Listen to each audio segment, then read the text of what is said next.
eliminating or at least reducing the excess built into the base rates, current base rates.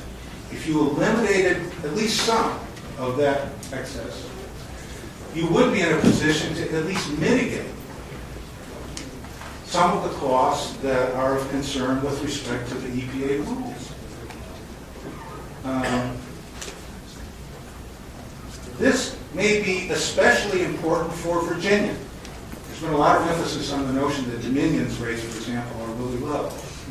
But if you really believe, and I think there's good evidence for this, that Virginia is being unfairly treated and that its costs will go up compared to other states, why in the world would you want to compound the problem by freezing by law the portion of the rates that could give you some flexibility, that could be adjusted to mitigate that effect and help Virginia's position with respect to other states that are not as adversely affected as Virginia?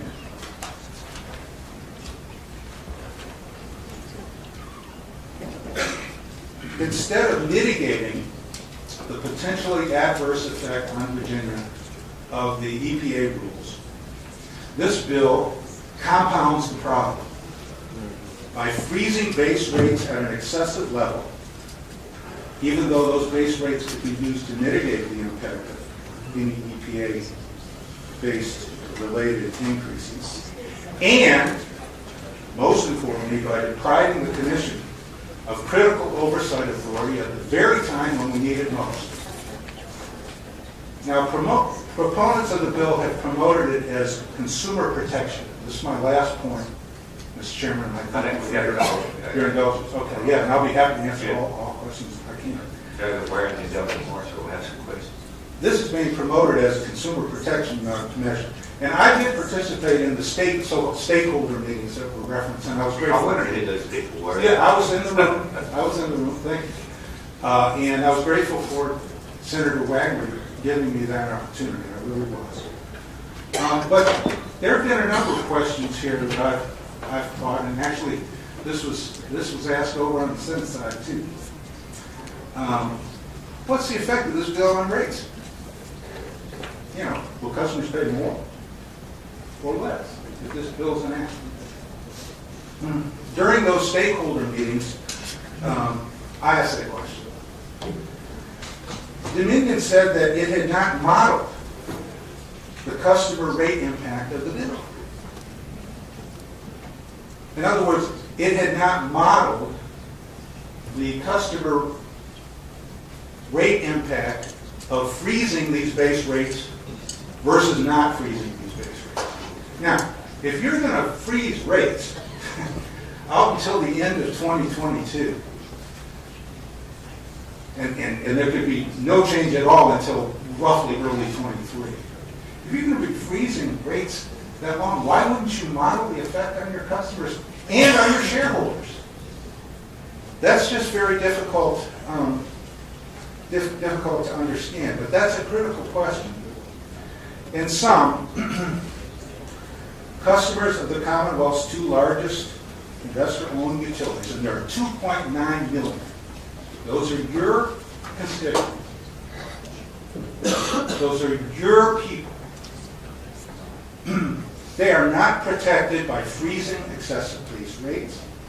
They are not protected by silencing the Commission from making the kinds of findings that I just read to you in response to Delegate Habib's question, that the rates are too high by specific amount. And that's not my opinion, okay? That's not me telling you, that's what I feel or that's what I think. That number is the product of hundreds of discovery requests, a full audit by the Commission, investigation, hearings, briefs. We had more witnesses and experts, financial, accounting, economics, engineers. We had them all. And some of the best people in the room are sitting right over here with the menu. They're outstanding. So, It does not protect those 2.9 million customers to freeze excessive base rates. It does not protect those customers by silencing the commission and eliminating its authority to conduct these biennial reviews that were part of the bargain in 2007. And it does not protect them by abolishing the commission's authority to refund excess earnings and, in an appropriate case, reduce base rates. That's not protecting them. The committee's opposed to this bill. Thank you. Delegate Ware and then Delegate Marshall. Katrina, I have two yes or no questions. Sure. First, from your testimony, it appears that you agree with the State Corporation Commission that it's highly likely that with the 111D rules that are proposed, ratepayers in Virginia will pay a significantly larger rate. Yes or no? Yes. And It's based on, let me just say, I've not done a study of it, okay? But based on what, and I've sat in the same hearings that you have, based on what I'm hearing, it sounds like there will be higher rates as a result of this EPA's rule. I know some people disagree with that, but that's my opinion. Second question, in your judgment, yes or no, is the State Corporation Commission adequately prepared to deal with that question in a rate review? Yes, it is my opinion that the commission not only is adequately able to deal with that question, I will suggest this to you. Thank you. Delegate Marshall. Yes, sir. You've been in front of us last year and this year. Yes. So I would ask you I want to make sure that the companies that you're representing, that if any of them in my district, I'd like to know who they are. All right. And so asked last year who you're representing, you didn't know or didn't tell us. So I would like if you would supply us a list of the companies and locations that if you could get to Frank, he could get it to the rest of us. Okay. Thank you. All right.